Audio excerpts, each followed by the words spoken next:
Mirador, Stick, la plus grande tribune politique. Aboubacar Diallo, Talibé Bari, Mohamed Mara, Mamadou Ri Diallo, Akoumba Diallo, Kabinet Fofana, Mamadou Diambaldé. Avec la même détermination, la même énergie, nous vous servons et nous vous tenons compagnie tous les matins quand il est 8h sur FUM FM. Vous nous pratiquez à travers nos canaux digitaux. Merci de nous rejoindre. À la une de Mirador, en ce jeudi 23 décembre, ce sont 4 organisations de défense des droits de l'homme qui ont tenu à se faire entendre à l'occasion du retour au pays du capitaine, de l'ex-capitaine Moussa Dadis Camara. Il s'agit de la FIDH, de l'OGDH, la VIPA et même droit pour tous MDT. Elle présente ainsi l'ex-patron du CNDD comme le plus haut responsable inculpé dans le dossier des massacres du 28 septembre 2009.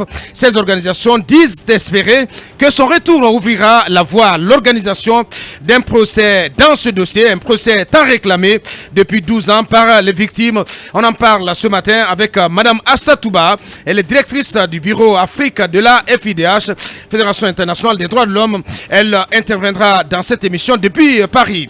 Affaire AMR, des années judiciaires pour Abdoulaye Magassoua, la directrice générale de la SMB et autres. Selon des sources consultées par notre enquêteur, auprès des praticiens de la Cour d'appel de Conakry, M. Abdoulaye Magassoua, qui a été ministre des Mines et de la Géologie de la Guinée durant 5 ans et 8 mois, sous le régime du président Alpha Condé, a été entendu et inculpé et mis en liberté le 27 octobre 2021 par la justice guinéenne. Il lui est reproché d'avoir commis en 2021 des faits constitutifs d'enrichissement illicite et de complicité de blanchiment des capitaux, accusation que le mis en cause rejette formellement et fermement, tout en se considérant comme témoin dans une procédure d'interrogation et de confrontation judiciaire pour les faits de blanchiment des capitaux, d'enrichissement illicite, d'abus de biens sociaux, de corruption d'agents publics et privés et de complicité.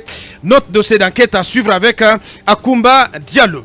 La ministre de la Justice, on vous en parlait depuis hier, garde des Sceaux, a peut-être pris de court ses collègues du gouvernement lors du Conseil des ministres de la semaine dernière. Madame Fatoumata Yarissouma a eu notamment cette remarque cinglante. Nous citons, aucun membre du gouvernement n'a satisfait à la déclaration du patrimoine telle que prévue par la loi. Peut-on lire dans le compte-rendu de la session du Conseil des ministres donc du 16 décembre. Cette sortie de la garde des Sceaux vient rétablir la vérité sur un sujet devenu récurrent dans les débats et perçu comme un moyen de prévention de la corruption sous l'ère CNRD, placé sous le signe de la refondation de l'État et donc de la lutte contre la grande corruption. Alors, la piqûre de rappel faite par la ministre de la Justice produira-t-elle les effets escomptés? Le président et le premier ministre de la transition pourraient-ils donner le bon exemple en déclarant et publiant dans la presse la liste nominative de leurs biens? Mirador posera le débat.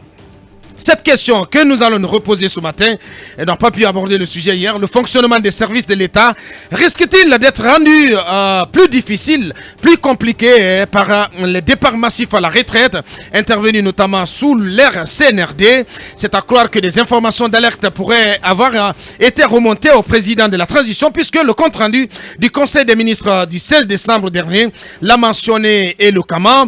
C'est pourquoi nous apprendons tout en relayant les inquiétudes du colonel-président Mamadi Doumbouya relatives à ces éventuelles difficultés. Le Premier ministre Mohamed Beavogui a demandé au ministre de veiller à ce que la qualité des services ne souffre pas de cette situation. Alors, les options de remplacement en interne ou de contractualisation de certains retraités risquent-elles de donner lieu aux traditionnelles magouilles dans la fonction publique guinéenne? Mirador ouvrira le débat sur cette situation. Encore une fois, merci d'être au rendez-vous.